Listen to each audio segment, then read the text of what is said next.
This is a talk about Java, so if you're not a Java programmer, you're going to be really bored. If you are a Java programmer, you'll probably be a bit bored, but it's not as boring as the Swedish elections at the moment. Those are worse, I think. So I've got a really good way to save you guys 400 million kroners. It's called math.random. That might help. I don't know. Okay, let's go to look at some thread safety. We want to look at three different constructs: phaser, StampedLock, and VarHandle. Phaser has been around for quite a long time, since Java 7. And it's one of those constructs that actually cooperates with managed blockers. So it cooperates with the fork join pool. So for example, parallel streams can actually manage phases. It's got a better mechanism for working with interrupted statuses and so on. So there's a whole bunch of stuff. It's more modern to use with. And it's one of those classes that's a bit more difficult to understand than, for example, cyclic barrier or count-on latch, but it's normally a bit easier to use. So the way that I show this is normally to show a little demo. And the demos is normally, when I do demos, I don't have a safety line. So it might go horribly wrong. If it goes wrong, please help me to get it right. So what I've done is I've built this team, this class team, where you basically work, then you meet for Scrum, then you do another work, meet for Scrum. And so what we want to do is we want to all meet at the same time. So all the threads need to be in the meeting at the same time. But some threads might finish their work before other threads, and they're just going to wait for the others to get to arrive, so we can do the meeting. So let's start with our first class, which is going to be the Scrum Master, because Scrum is of course the best, with the cyclic barrier. That's the first one.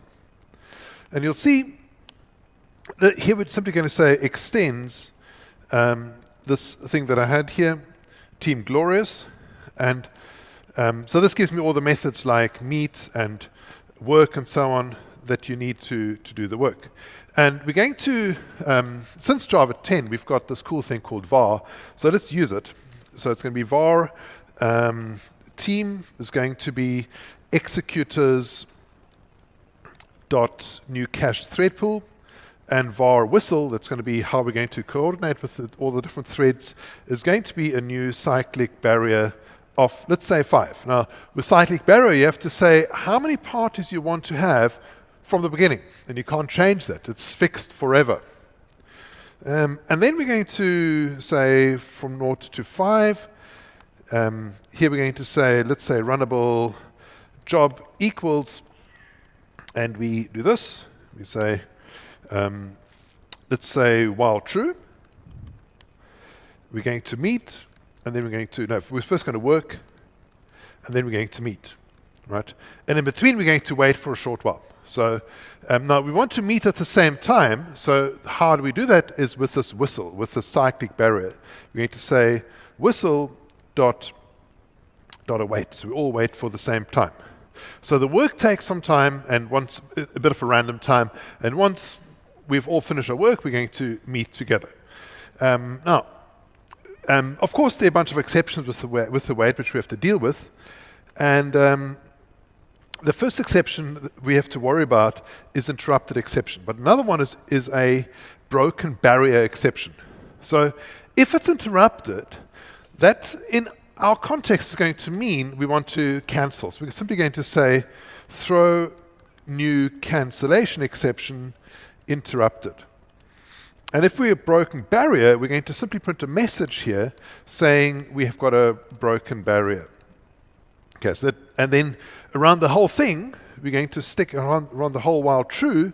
We're going to stick a while true, a try catch. We're going to catch a cancellation exception, and we're going to message what we've done. And also, because it's an exception, we want to print out the message of that exception. So you'll see interrupted, for example, come out. So this is our this is a job we're going to do. We're going to submit this job to the pool, to the team. So we're going to say over here, team.submit of the job. And then once we're done with that, we're going to wait for some time. Let's say thread.sleep, come on, over here of 10 seconds. And then we're going to say team.shutdown now, which also interrupts all the threads that are busy working, and then, well, they're all going to end off exiting from there. So let's run this and see how it works. So this is now the old way, the cyclic barrier from Java 1.5. So it's nothing really new. It's 5 different jobs happening, 5 different threads. I've given the threads names like Ioannis, Rabea, Steve, Mark. And once we're all done, they all get interrupted and boom, we're done. We're finished. Now, it happens to be that all the threads were in the same place when we interrupted them. And so everything seems to be fairly okay in terms of shutting things down. It can become a bit complicated when some are shut down and some are not shut down. So for example, if over here I sleep just for 2 seconds instead of 10 seconds, let's sleep for 2 seconds. What happens now is that in the first work, I'm already interrupting, and you can now see, yeah, I still didn't do it. Let me do it 1 second so I can demonstrate what I want to show. Sometimes, because it's math random, end up with, okay, it's not doing what I wanted to show. Okay, we'll do it, we'll keep it like this for now, and we'll get back to this in a moment once we start axing some of these threads as well. So it works, but this whole exception managing is a bit complicated over here. Now, let's see how the same code would look with a phaser. So we've seen with cyclic barrier, and by the way, all of this code is in my GitHub repository under modern synchronizers. So Kabutz modern synchronizers. And what we're going to do is, instead of having a cyclic barrier, we're going to make a phaser. So the phaser has 5 parties, but with a phaser you can increase and decrease the number of parties that are part of the set dynamically. So here we're going to do the following. We're going to say work, then we're going to say whistle while you work, whistle dot arrive and await advance, which is similar to the await with a cyclic barrier. We're saying we've all arrived. Now once the others have arrived, then we can move on and do our meeting, arrive and await advance. And so this is what we're going to start with initially. It's not going to work properly, and you'll see, well, it might not work properly, depending on some factors. Let's run it for over 10 seconds and see whether this one works. So arrive and await advance. We're running, they're all working, ready for Scrum. Then they do their Scrum, which takes a few seconds. Then again, you can see they all arrive at different times, and then some more Scrum. Now, what happened here is that Dimitri was ready for Scrum, the others were all interrupted, and now there's like somebody still waiting. You see, the arrive and await advance does not exit if you get interrupted. It waits until the others have arrived. So what we're saying here is Dimitri is basically the only one left, and he's waiting for others to get together. Others have all been shut down. So he'll wait there forever. And if you look in the thread dump, you'll notice that somewhere down there you'll find poor Dimitri, the thread still stuck there. I don't know where it is now, somewhere here. Still stuck. Okay, it's called pool 1 thread 4. That's Dimitri, funny name, waiting for the others to arrive. And they're not arriving because, well, they've been cancelled. So what you can do is, when you get cancelled, you can say whistle.arrive and deregister to remove yourself from the set of meeting threads. Right. So if we run it again, we'll now see that it works as it should work. So once we shut down, the threads which are awaiting for others to come will also be exited, because those of which have been interrupted will deregister themselves from the set. So this is what happened over here. We had Mark and Steve were ready for the Scrum. They were in the arrive and await advance. And then the other 3, Ioannis, Dimitri, and Rabea, they were interrupted because they were still working and they got interrupted. And then Steve and Mark decided to do the Scrum, at which point they got interrupted and they also exited. So it works as you'd expect this to work. So the code is a bit simpler than you would do with a cyclic barrier. You don't have to worry about all this broken barrier stuff and interruptions within that. And there's another feature which is quite handy, which is you can change the number of threads which are part of this wait set dynamically. So for example, in the cyclic barrier, we're now back in the original code. Let's say that after meet, we decide that some people might get fired. Okay, you might get axed. Okay, so it's like a axe maybe. There's like a random number. If it's bigger than 0.7%, you lose your job. Boom, you're gone. Okay, and so if we do this now with the Scrum Master cyclic barrier, and you run it for a while, what happens is, oh, okay, that didn't work too well because I waited for too short. Let me run it a bit longer. Let me make it for 20 seconds. So we go through a few cycles of meeting and working and meeting and working. Every now and again, people just get fired. And you'll see here, now you see that Rabea and Steve have been fired. And Dimitri, Ioannis, and Mark get together and they say, where are Rabea and Steve? Where are they? Can't find them. We're waiting for them. Where are they? And they refuse to do their meeting until they arrive. Now, this might be very kind of them to support their colleagues, but then they don't get any work done. Now, the problem is here, you can't change the number of parties with a cyclic barrier. So you could decide to do a timeout here of, for example, 5 seconds, but that then gives you a timeout exception. And let's say message over here, timeout. So you'll see that there'll be a timeout at some point. So if somebody gets fired, his colleagues sit around for 5 seconds. They say, well, they're still not here. Let's just carry on, right?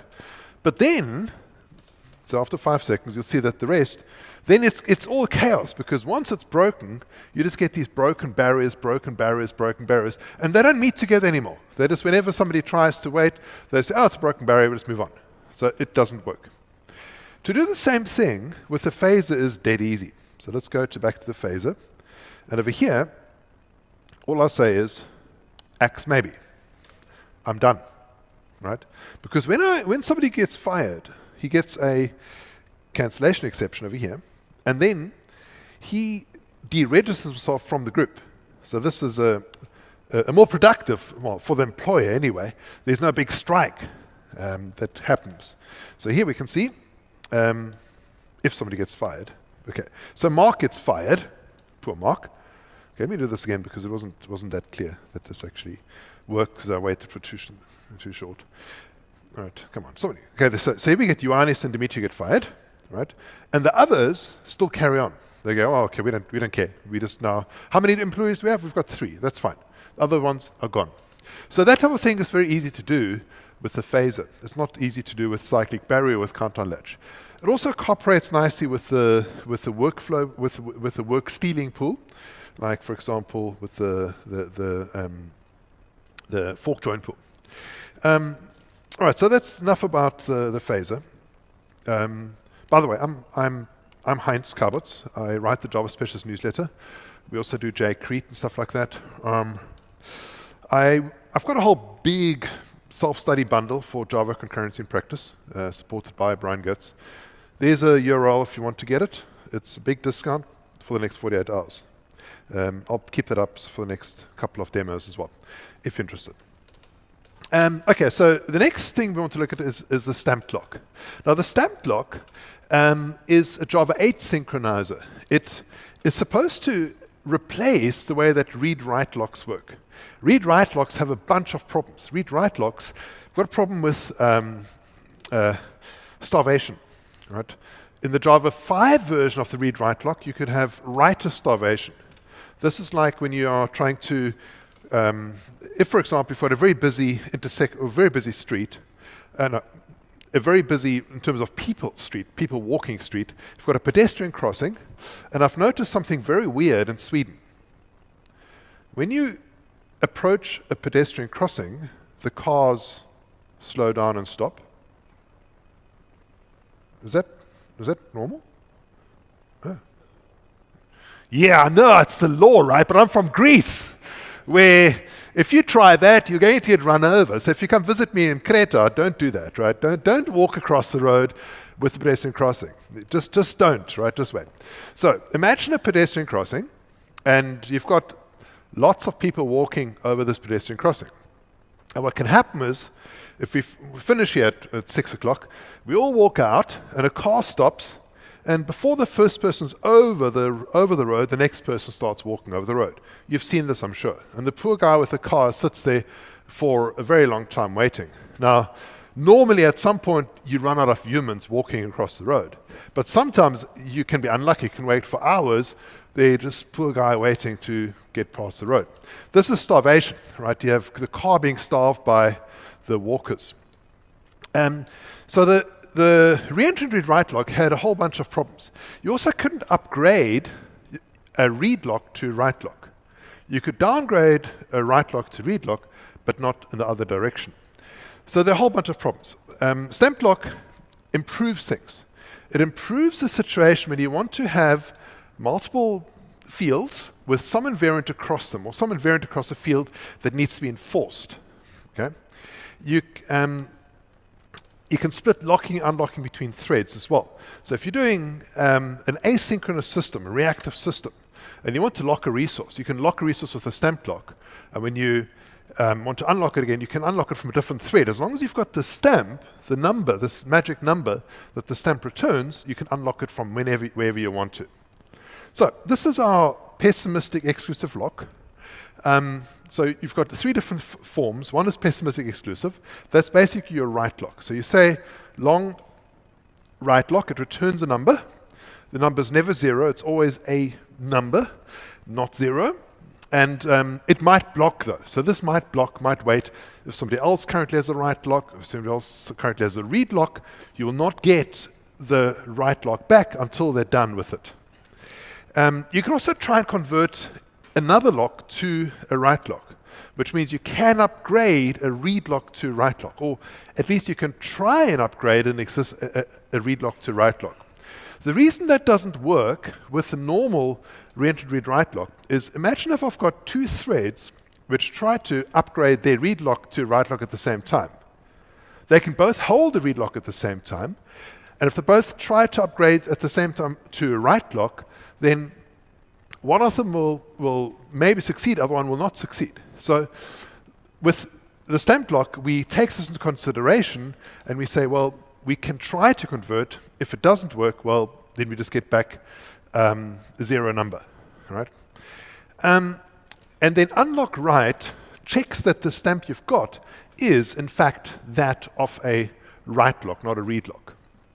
A bunch of other methods for timed locking, try locking, etc. I've left those out. The pessimistic non-exclusive lock is your read lock. So it's also pessimistic, which means that if I'm reading, no one else can write whilst I'm reading. We've got long read lock. Again, it blocks until you get the lock. We've got try convert to read lock. We've got unlock read, and also a general unlock that can take either read lock or write lock to unlock.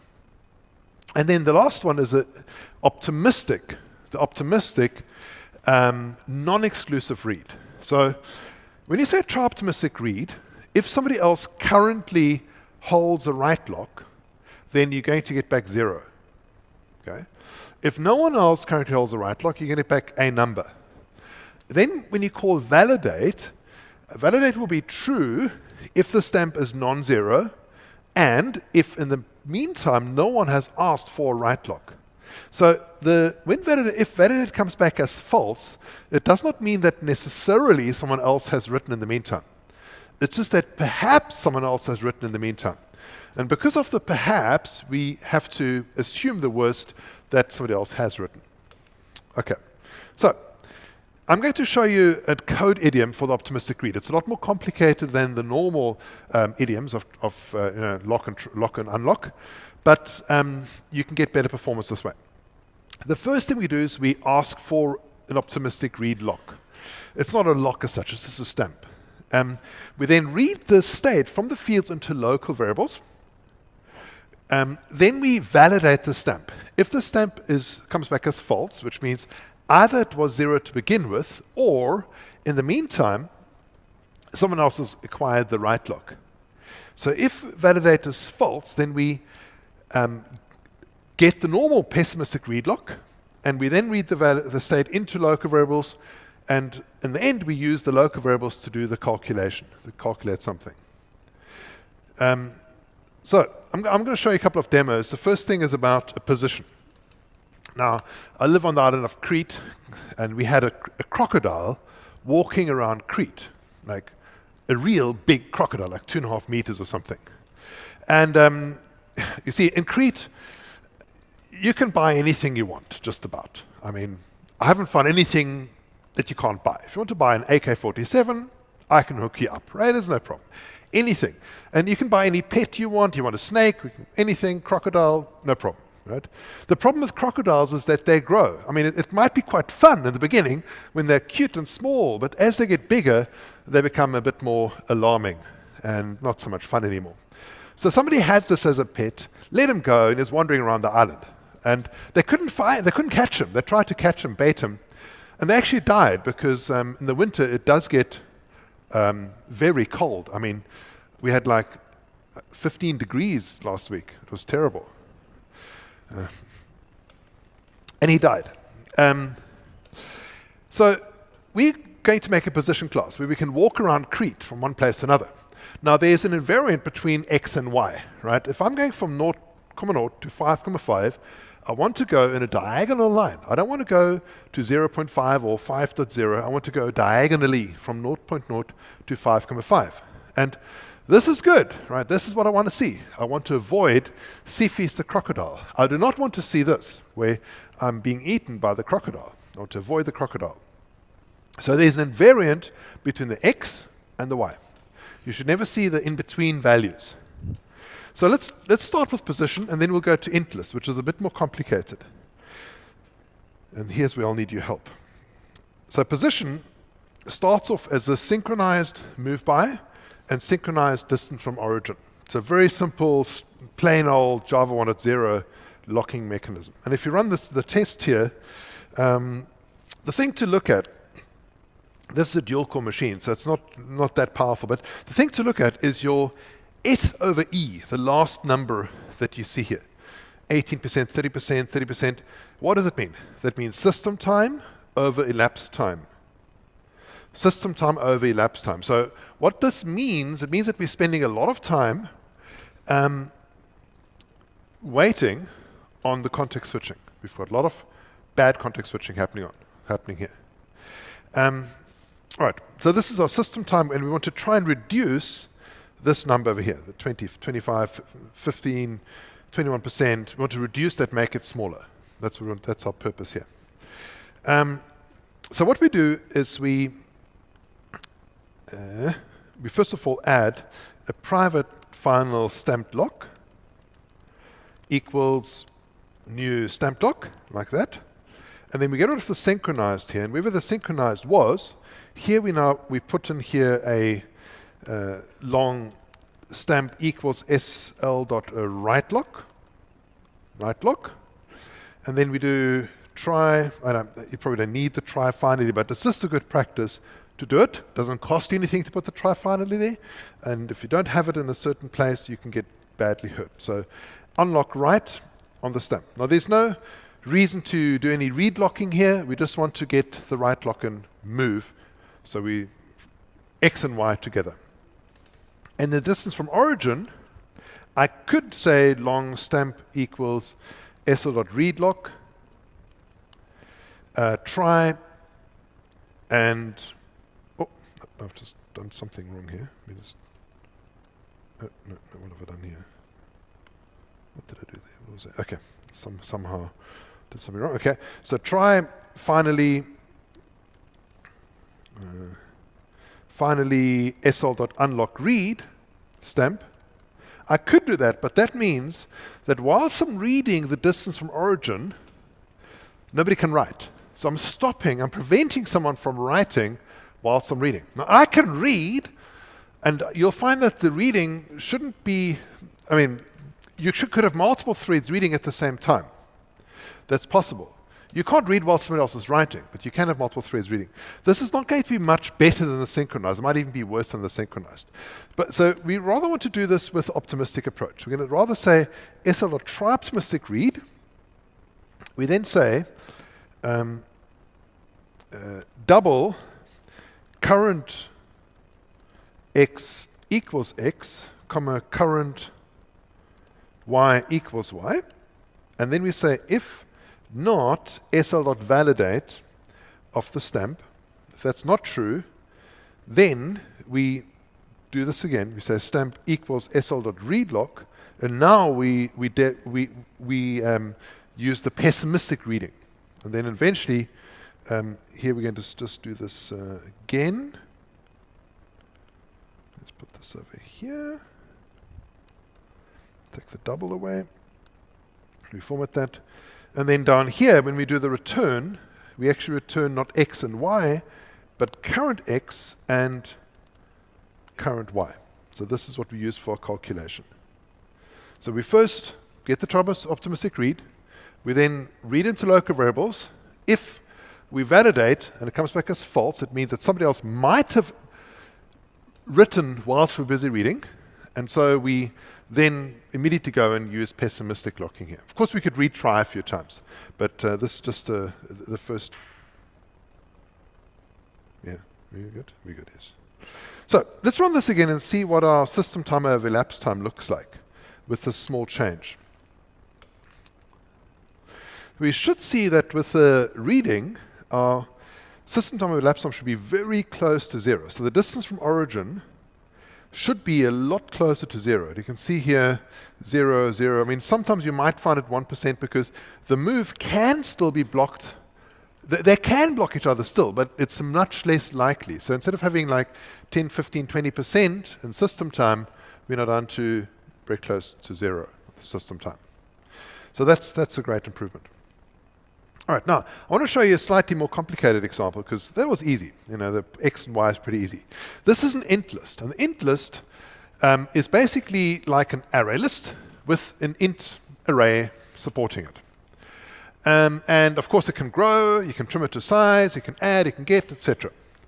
And at the moment, it all works with synchronized. So you can see again when you run it that you've got a very high system over elapsed time.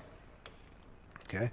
So I've got a bunch of threads. One calls get, one calls add and remove, other one calls size. So I don't want the list to grow uncontrollably, so I want to have add and remove being called together. Again, you can see the system of elapsed time is pretty high. It's like 27%, 22%, 23%, 28%, which is not ideal. We want to rather reduce that. We want to be able to call size, for example, without waiting for anybody else. So to do that, what you can do is the following. I'm going to do this in a couple of steps in order to show you the way to do it. The first thing, we get rid of the synchronized. And of course, if your methods are synchronized, it's actually part of your public contract. So you can't just change it. But here, it's a private field, so it's more easy to change. So we could do this. We could say private final stamped lock SL equals new stamped lock. Come on, stamped lock. There we go. And then we could use the read lock here, or we can actually just say SL.try optimistic read. Now, the reason that is enough is because all you really want to make sure of when you call size is that you see the most recent value. You don't want to see a value that's out of date by 2 years. When you call size, you want to get good visibility, and you get that because optimistic read internally also does a volatile read. So you're safe that you're going to get the correct value. You're going to get a correct value that at some point has been correct very recently. It's not going to be out of date by who knows how long. It's going to be very recently out of date. So that's very fast. The get would be nice if you could do it with optimistic. It is a bit complicated. I'm going to start by doing it non-optimistic. So I'm going to start by saying, you can just get a read lock, try, and then finally SL.unlock read, stamp, and then I'll make it optimistic in a moment. And the reason why it's a bit tricky is because you can, if for example, if you've got an array, you can't just assume that the index is actually within the range of the array. You might get an index out of bounds exception if you're not careful. The add is going to be a simple write.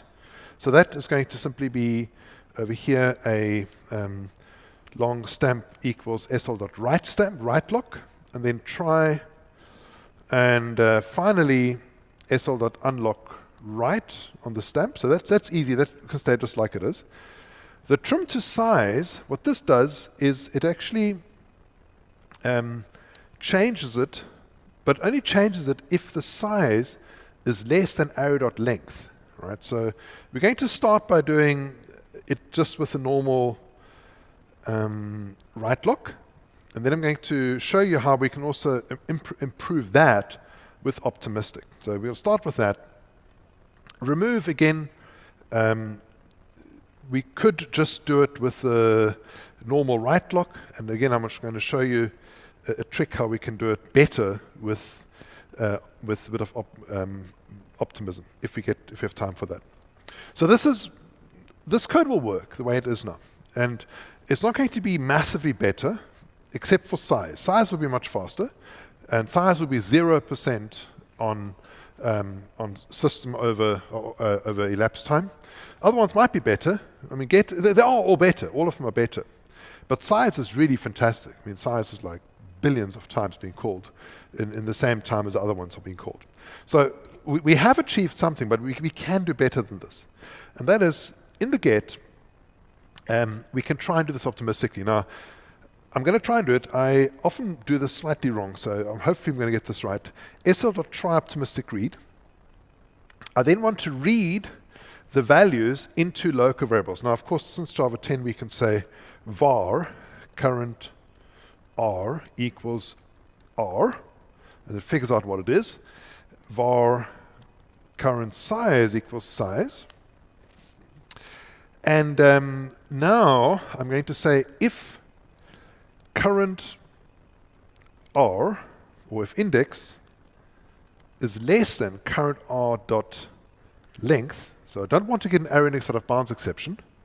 So if that is less than current arrow dot length, then I'm going to say I need to also do the range check. Then I need to say if then I need to say var, or just say int the result equals current r of the index. Right, so I read the value from the array. I've already tested I'm getting it out of bounds exception. I read it into my result, and then I check, is this still a valid stamp? Okay. So if SL.validate of the stamp is true, if it's still true, that means that nobody has written to my array or size in the meantime, then I'm sure that R is correct, but I actually haven't checked yet whether index is within the range. Okay? Because of course my array could be 1,000, and I actually only have 100 elements in there, but the array is 1,000, and somebody might have said index of 200. So it might be out of my size, but within the array length. So I need to still say range check, index comma current size. Okay? And then we can say return the result. So this is how we can do the index to make sure that it's correct. And otherwise, you're going to simply say stamp equals sl.readlock, range check, return array, finally unlock.read. So this is how we can do optimistic read. It should still work. Performance should go up a bit because we are no longer blocking someone from writing whilst we're reading. So I can call get at the same time as somebody else being able to call add and remove. And we are down to 0% on all the system over elapsed time. Fantastic. Now I want to go back to trim to size for a moment, because here's another interesting one, is that if size is less than r.length, then don't do anything. Or sorry, if it's equal to r.length, don't do anything. So we could say long stamp equals sl.try optimistic read. We can then say var current size equals size, var current r equals r, and then if sl.validate is true, on the stamp and current size is equal to current r dot length return. So we could do that as a optimization. You actually won't see that in the performance because I'm not calling trim to size that often. But if you call trim to size often, this would exit from there quicker than you otherwise would need to. Okay. Now the remove, there's also an optimization you can do there. I'll just mention, I'm not going to do it because the benefit isn't as big as with other things. And that is that what you can do is you can first read and check whether your index is within the range before actually going and doing the remove. So you could first get a read lock, and then if you're within the range, then you can upgrade that to write lock and do it again. But what I found is when you're upgrading read locks to write locks, most of the time it doesn't give you very many performance benefits. It's only when you almost always fail. So if you almost always fail your range check, it'll be better to do it with an upgrade from read lock to write lock. Otherwise, just leave it as it is. So I went to this one. All right, so this is our stamped lock. Now, in Java 9, they added a new thing called VarHandle. This is another new feature to manage synchronization and threads, memory safety between multiple threads. And one of the reasons I did it is because programmers were using Unsafe all the time to get the same effects. See, it wasn't possible in the past to do compare and swap directly from within Java code. And what VarHandles gave us, they gave us the ability to, what Unsafe gave us rather, they gave us the ability to do compare and swap on memory directly. So you could read and write, peek and poke into memory. The problem with Unsafe is, as the name implies, it is not very safe, right? And the guys at Sun/Oracle thought that we're a bit stupid to do stuff like that. Only they can do it, right? Only the guys at Oracle and Sun can do it, right? Only the clever guys, only the Swedish team can do it, and no one else can do it, right? Only they can. So, and of course, people did make a lot of mistakes with Unsafe, me included. And it's not a good idea to let people change code directly with memory directly from within Java. So they added VarHandles, which give us quite a large. It does quite a few things that Unsafe did. We use Unsafe in the past. Not everything. So unfortunately, you can't do everything. But a lot of things that we had to use Unsafe in the past are now replaced by VarHandles. You can do get volatile, set volatile, get acquire, set release. A new one, get opaque, set opaque, and that's quite interesting because the get and set opaque will give you a value that at some point has been correct. So if somebody calls set opaque and somebody else calls get opaque, he's going to get a value that has been in that field at some point, right? But you don't know when. So it's useful to avoid something like splitting between two halves of a 64-bit value, if you need that. It's useful if you like logging information. It's not useful if you want to communicate between threads, because you don't know when you're going to get the latest value. You've got no idea. There's no guarantees at all. It could be a microsecond, could be nanosecond, could be a year. You don't know. You just know that what you see has at some point been correct. So, and then get and set plain, therefore no guarantees at all. That's just normal, right? We've got compare and set, which returns a Boolean. We also have compare and exchange volatile, which returns the found value. So that can sometimes improve your performance. So let's do a demo of the position. The position, we use stamped lock just now. We could also use VarHandle to have a similar type of effect. So here's our position again. So if we did this with VarHandles, we could, first of all, instead of having two fields, we could make a compound object that holds them both. So for example, I can say double array xy equals 0, 0. Okay? So I've got one field that holds both. Now it's an object, so there's a bit of indirection, but it holds both. What I then do is I declare private final static VarHandle xy equals, that I set this up in a static initializer block. Normally we actually keep this at the bottom of the class, just a bit out of view.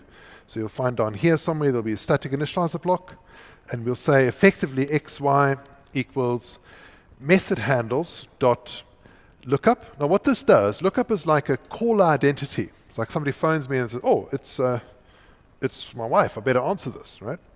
Or not, depending on what's happening at the moment. But method handles dot lookup finds out who is calling this, and depending on who is calling it, it will have different results. So if I call method handles dot lookup inside this class position, and I say I want to find the var handle within the class position, and the name is going to be xy, and the type is going to be interarray.class. If I'm not actually in the correct context, I'm going to get an exception here. It won't work. I'll get a some exception here. And if I get any sort of reflective operation exception, then the default is to do throw new error off the E, like so. So this is the sort of the default behavior, just throw the error, boom, we're done. And also another convention is if it's a field called xy, we call the VarHandle capital XY. All right. So when we construct the position, remember we want to have x and y together. We can say xy equals new interarray or new double array x comma y. And then the move by, here we can simply use compare and swap. So we can say double array the current comma the next, and let's initialize next immediately with naught comma naught. We then say do. We read the xy into the current value. We work out next naught equals current naught plus delta x, and next one equals current 1 plus delta y. And then we say do while not xy dot compare and set. Compare and set gives you back a boolean. Compare and set with the arguments, first of all this, which object is going to be, the current, and set it to the next. So we keep on trying until we have success, until we manage to write to the new value. Okay. You can also do it with the compare and exchange volatile, or compare and exchange. Oh, it's actually compare and exchange now. It used to be called compare and exchange volatile. It's just compare and exchange. You can do that as well. Compare and exchange is compare and exchange volatile, but the problem is that it is not necessarily going to be faster than just normal compare and set, because under high contention, quite often it's actually slower, which is a bit counterintuitive. So distance from origin becomes incredibly simple. We can say double array current equals xy, and then we can simply say hypotenuse current naught comma current 1. So the distance from origin is incredibly fast. It's just a volatile read.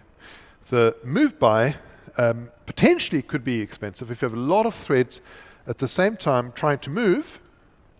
Then the move by might end up spinning for a while, so it might become a bit slower. So let's run this position test and see what happens, if it works at all. So no, it doesn't work because I've no such field error. Ha! See? We were not paying attention there. So xy, private double xy. Pardon, sorry? Ah, yeah. Thank you. Double array, not interarray. Brilliant. So Again, our important thing here, does it actually work? It does work. Seems to work. That's good. Again, our system time, elapsed time is minimal. And the move should be very fast. Distance also should be very fast. And we're good to go.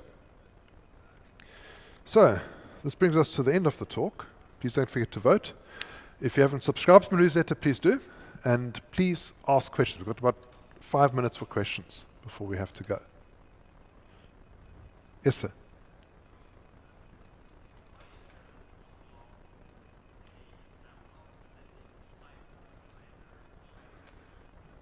All right, I'll answer that in form of some code, because that's a really good question. The code that I was skipped, we'll do quickly because we've got a few minutes. And the answer here is if you look at the remove. Okay, so I'll repeat the question. The question is, why is there unlock for either read or write? Why is that? Because the unlock read, unlock write are useful to check that it was actually read or write lock. So if I take this code here and I extract that to do actual remove. Okay, so this is the actual remove. The way that you could also write this remove is as follows. You could say long stamp equals read lock. Try. And now you don't know if it's we're going to start by saying it, let's say it's read lock. We then say range check. So we do, in fact, over here we say while true. This looks weird, but you'll see it works in a moment. While true, we do a range check. If the range check passes, we carry on. Now, if the range check passes, it means that we actually want to now remove it, do the actual remove. Now we want to say stamp equals sl.try convert to write lock of the stamp. I actually need a different one. I need to say long write stamp over here. Okay, so I try convert the normal stamp to a write stamp. But what can happen is if two threads currently hold a read lock and they both try, one of them will work, other one will fail. So here I'm going to say if write stamp is 0, that means I didn't manage to convert it. Then I'm going to say sl.unlock read. I know it's a read lock at this point. It has to be one. Stamp. And then we're going to say stamp equals sl.write lock. So I get another lock, a write lock this time. So let go, I get another lock. Else, if it's not 0, then I need to say stamp equals write stamp. I need to say return to actual remove. So this is the idiom, and if you want to see where this idiom comes from, you can look inside StampedLock. It's there. So you'll see it. It's in the documentation somewhere at the top. They've got this idiom as well. It's in how to say, not this one, but this one here. So remove if at origin. It's basically upgrade from optimistic read to write lock. So it's the same type of code over here. So here, now we don't know if it's going to be read lock or write lock. It could be a read lock because, for example, we get the read lock, the range check fails, you exit with an exception, and then you still want to unlock the read lock. Or if we pass the range check, we need to get the write stamp. If it's not 0, then fine, we simply do the remove and we again unlock now write stamp. Or it could also happen that it comes back as 0, so we didn't manage to unlock to upgrade it. Then we unlock the read and we try and get another write lock. Now that will always come back as non-0. I said that already, so this will work. Any other questions?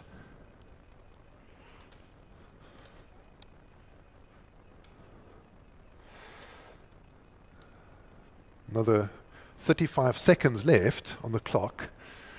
I'm going to go back to Crete now, to the warm weather. My wife told me she swam yesterday, just to make me annoyed, because I was running in shorts outside. They were looking at me, who's this guy running in shorts? I run in shorts. So. I have done 60 this morning, and I'm a bit behind. I will have to do a few more this evening to catch up. Great. Well, thank you very much for coming. Really appreciate it.